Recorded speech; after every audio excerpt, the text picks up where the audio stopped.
எல்லாருக்கும் வணக்கங்க. Cook to easy சேனலுக்கு உங்களை அன்புடன் வரவேற்கிறேன்.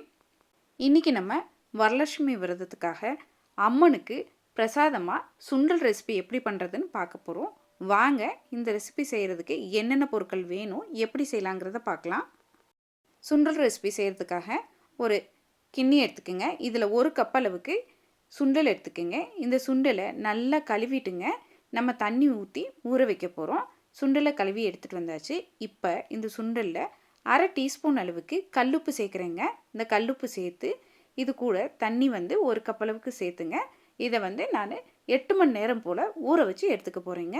8 மணி நேரத்துக்கு அப்புறம் என்ன பண்ணலாங்கிறத பார்க்கலாம் வாங்க. நம்ம ஊற வச்சுருந்த சுண்டலுங்க கிட்டத்தட்ட 8 மணி நேரம் ஊறி நமக்கு சூப்பராக கிடச்சிருச்சு. இப்போ இந்த சுண்டலை நம்ம குக்கரில் போட்டு வேக வைக்கணும்.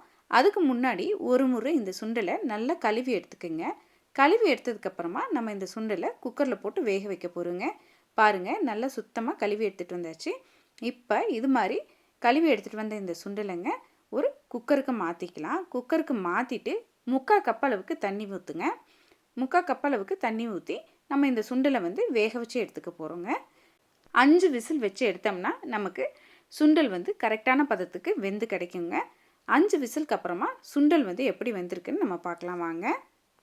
5 விசில் வச்சுங்க நிறுத்தி ப்ரெஷர் எல்லாம் போயிடுச்சு. பாருங்கள், சுண்டல் நீங்கள் எடுத்து இது மாதிரி அமுத்தி பார்த்தா இது மாதிரி நல்லா வெந்து வந்திருக்கணும். அவ்வளோதாங்க. இப்போ நம்ம இந்த சுண்டலை மட்டும் எடுத்து தாளிச்சிக்க போகிறோம். இந்த சுண்டல் வேக வச்ச தண்ணியை வேஸ்ட் பண்ணாமல் நீங்கள் உப்பு மிளகுத்தூள் போட்டு சூப் மாதிரியும் குடிச்சிக்கலாங்க. சுண்டல் தாளிக்கிறதுக்காக ஒரு கடாயிலங்க 2 டீஸ்பூன் அளவுக்கு எண்ணெய் சேர்த்துக்குங்க.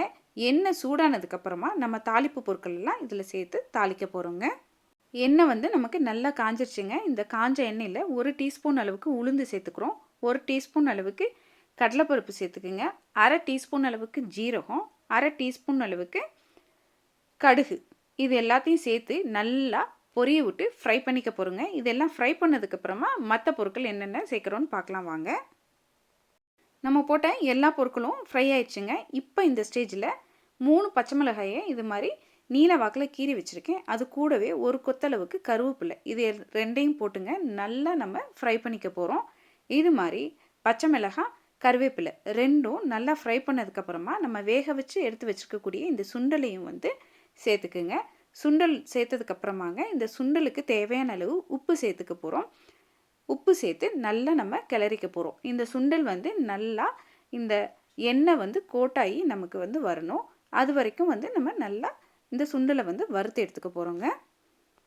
சுண்டல் உப்பு 2ம் சேர்த்ததுக்கப்புறமாங்க அடுப்பை ஹை ஃப்ளேமில் வச்சு நீங்கள் நல்லா இந்த சுண்டலை ஃப்ரை பண்ணி எடுத்துக்கணும்.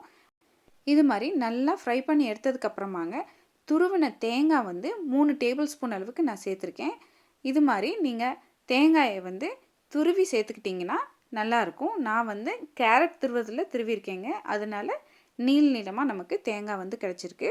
3 டேபிள் ஸ்பூன் அளவுக்கு துருவின தேங்காயும் சேர்த்து ஒரு 10 செகண்ட் போல் ஃப்ரை பண்ணுங்கள். அவ்வளோதான். 10 செகண்டுக்கு ஃப்ரை பண்ணி நம்ம எடுத்துட்டோம்னா நமக்கு சுவாமிக்கு நெய்வேத்தியமாக வைக்கிறதுக்கு சுண்டல் ரெடி ஆயிடுச்சுங்க. வாங்க இப்போ இந்த சுண்டலை சர்விங் பவுலுக்கு மாற்றிக்கலாம். ரொம்பவுமே சுலபமாக நம்ம இந்த பிரசாதம் ரெசிபியை செஞ்சிடலாங்க. ஒரே ஒரு விஷயம், சுண்டலை மட்டும் நாள் ராத்திரியே நம்ம ஊற வச்சிடணும். நீங்களும் இதே அளவுகளோட வீட்டில் ஒரு முறை இந்த சுண்டல் பிரசாத ரெசிபியை செஞ்சு பாருங்கள், சுவைத்து பாருங்கள். கண்டிப்பாக உங்களுக்கு சுவை பிடிக்குங்க. உங்களுக்கு இந்த சுண்டல் பிரசாதம் ரெசிபி பிடித்திருந்தால் குக் டு ஈஸி சேனலை லைக் பண்ணுங்கள், ஷேர் பண்ணுங்கள், கமெண்ட் பண்ணுங்கள். மறக்காமல் குக் டு ஈஸி சேனலை சப்ஸ்கிரைப் பண்ணிக்கோங்க. வணக்கங்க.